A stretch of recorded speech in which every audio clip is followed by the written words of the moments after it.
sitshelwa ngesandla nje abanye bake bathi esandleni kunamandla negunya athi umuntu akekho ongamelana naye bathi abahlabelelayo uyagcina esandleni somusa baze basichaze ukuthi ugcina umuntu onjani womusha womncane shuthi lento nje ayikaze yazi uma uzoyiqala ecaleni ukuthi izinto zakho azilele kuwena nokuhlakanipha kwakho kodwa zilele kuNkulunkulu uthi la ngenhla uthi kuyenzeka isitsha usibumbe siwe siqale phansi ngifuna ukukhuluma nalabantu laba ababona abantu bewa bese umuntu abone engathi umuntu masewile kumele ahlekise ngayo kodwa uNkulunkulu wasinika izwi lokuthi siyakhulekisana futhi siyaqinisana kodwa namhlanje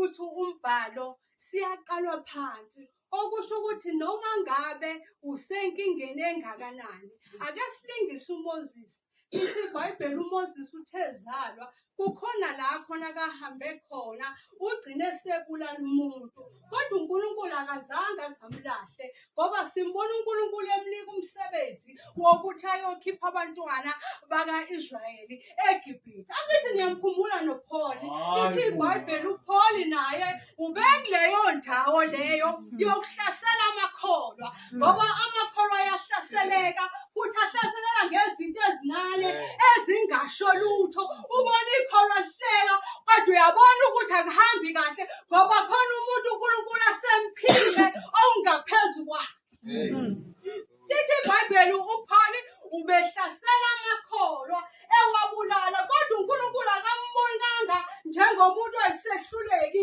uNkulunkulu uyamthatha umshaya ngomnyazi umnika umsebenzi kaNkulunkulu lithi iBhayibheli la khona abantu ekade sebemgibaza khona noma ngoba phela make wawa noma mhlambe wabhubhisa esontweni waxonywa kakhulu noma mawuyintombi kade ulula uma uthi uyakhuluma usuke ungasabonakali nanokuthi umuntu oke wakholwa abantu babone nje isono kuwena babone into edelelekile lithi iBhayibheli kodwa uNkulunkulu umbone ewumuntu ofanelekile ukuthi ahambe khona uthi uPaul la engimthanda khona uthi angisabheke emuva kodwa ngibheka phambili kodwa ngoba bazalwane kuyadingeka ukuthi uma sisesandleni mina bengizothi asingawi kodwa asiqinise kakhulu amen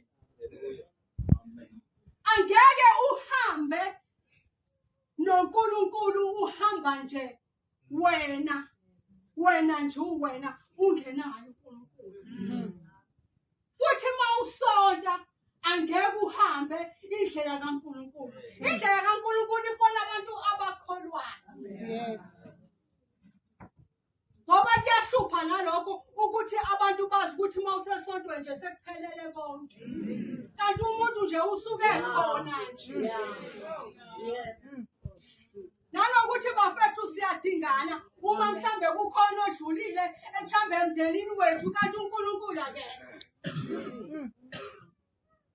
kodwa nasi isandla bathe beshumayela ekade beshumayela emazweni bathi masithathe izinto zethu sizibeke esandleni sikaNkulunkulu uyakwazi okudingayo uyakwazi okukhulekelayo asingabali iminyaka sithi kade sisekholweni kodwa kube kungekho lutho mhlambe lezinto awuzitholi ngoba wena wazi ukuthi nje usesontweni izinto zakho ngeke zifike eNkulunkulu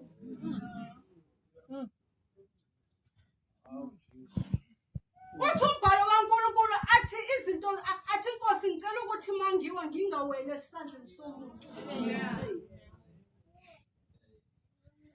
Pastor Swati njengoba usiphilisa kanje ngicela ungaweli esandleni sakho kodwa ngicela ukwela uNkulunkulu masiqala unyaka ake siuqale ngalendlela le yokuthi manje masisuka manje ngithe mangicabanga mangihlele ekhaya ngathi okay siphuma ePhasikeni kuthiwa enena besiyohlanzwa ngegazi likaJesu mhlambe ngalesa sikhathi ngesikhathi ibekwe le yanto mhlambe kwakubekela ukuthi sesiqedile ngoba suke sesonile sesihlala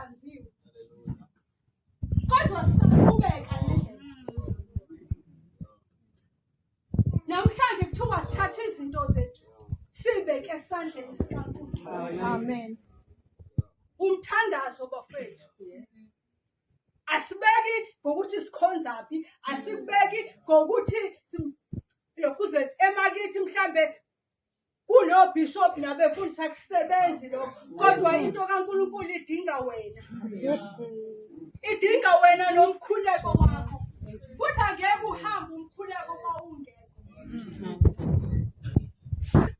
Angeke uhambe umkhuleko mawungekho. Ngesikhathi umlokuza uJesu ehlelithi iBhayibheli yinye nje into kaQala. Ngesikhathi ehleli nabafundi bakho bafundisa ukukhuleka. Eqala nje ukukhuluma lokhu esikwenzayo, ukhuluma angeke bafethu vele nikuzwe. Angeke vele nikuzwe. Kodwa ke elisting awuthatha ogodwa, awuthatha umkhuleko. Amen. Ngoba noMoses lithi iBhayibheli ekuhambeni kwendlela abantu ngiyazi ukuthi babebona umncane bakhe bokuthi ubani lo ozomtshela ngoNkulunkulu emncane kangaka. Ngoba sinjalo siyajajana. Kodwa nasi isandla. Asijajani ke lesi sandla.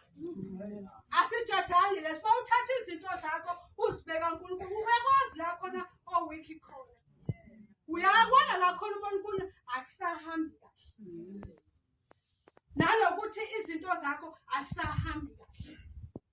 Yabona simile la sime nje ngendaba yomkhuleko. Futhi akukho okunye esinimelayo ngaphandle komkhuleko. Amen. Asikhulekeni bazalwane.